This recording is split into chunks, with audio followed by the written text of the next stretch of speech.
Assalamualaikum, hai teman-teman. Kami dari kelompok 4 akan menjelaskan tentang bagaimana sih proses pengurusan badan usaha firma itu. Langsung aja yuk ke videonya. Firma adalah suatu perseroan yang didirikan untuk melakukan suatu usaha di bawah satu nama bersama. Dasar hukum firma diatur dalam pasal 16-35 KUHD atau Kitab Undang-Undang Hukum Dagang dan beberapa ketentuan lain dalam pasal 1618-1652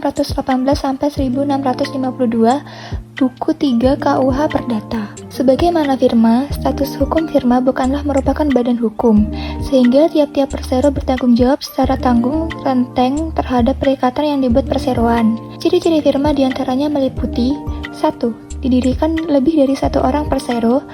2. Didirikan menggunakan nama bersama.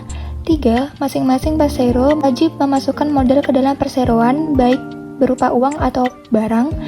4. Pembagian keuntungan dilakukan secara adil kepada seluruh anggota harus diatur secara jelas. 5.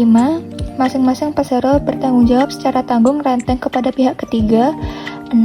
Perjanjian yang dibuat salah satu persero mengikat persero lain kepada pihak ketiga. 7. Masing-masing persero memiliki kewenangan bertindak yang sama atas nama firma pada pihak ketiga. Proses pendirian firma.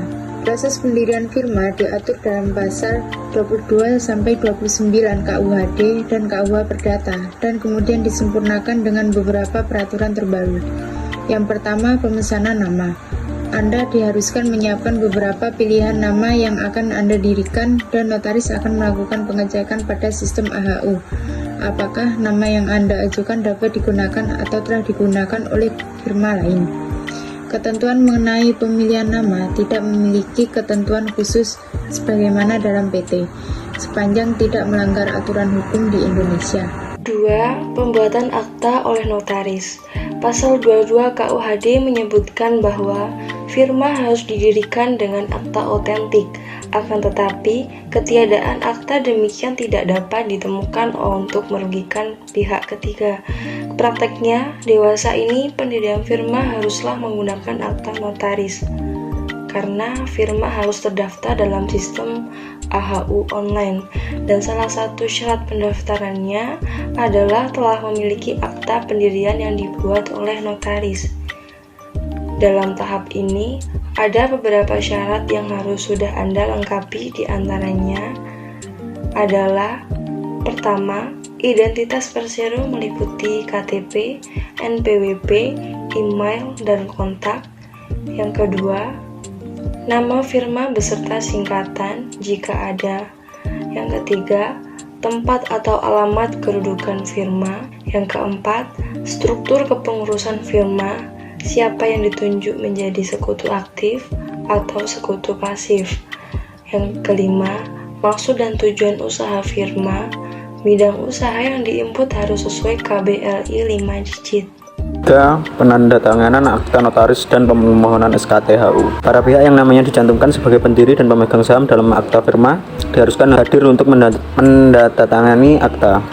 Apabila berhalangan, maka dapat dikuasai kepada pihak lain dengan surat kuasa tertulis. Notaris akan memproses pengesahan pendaftaran firma dan mengajukan surat keterangan terdaftar melalui sistem AHU. Aturan firma lama pasal 23 dan 28 KUHD menyatakan bahwa untuk mendapatkan pengesahan secara hukum, firma harus didaftarkan ke Kepanitiaan Pengadilan Negeri di daerah kependudukan firma dan selanjutnya diumumkan dalam Berita Acara Negara Republik Indonesia. Aturan tersebut tidak berlaku lagi dengan adanya Permen nomor 17/2018 yang menyatakan bahwa firma tidak perlu didaftarkan lagi pada pengadilan negeri. Pengesahan dan pendaftaran pendirian firma cukup dilakukan melalui sistem AHU online. Proses pengajuan pendaftaran NPWP Badan Hukum Firma.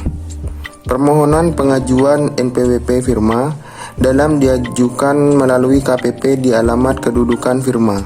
5. Pendaftaran izin melalui OSS Online Single Submission. Pada proses ini, Anda dapat mengajukan beberapa izin. Di antaranya adalah NIB dan izin suara. Permohonan izin tersebut dapat Anda lakukan melalui sistem OSS, yaitu https://www.oss.go.id. Berakhirnya firma.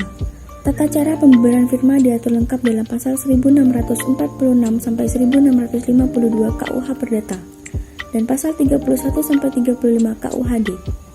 Pasal 1646 KUH Perdata menyebutkan bahwa ada 5 hal yang dapat menyebabkan berakhirnya suatu firma, yaitu 1.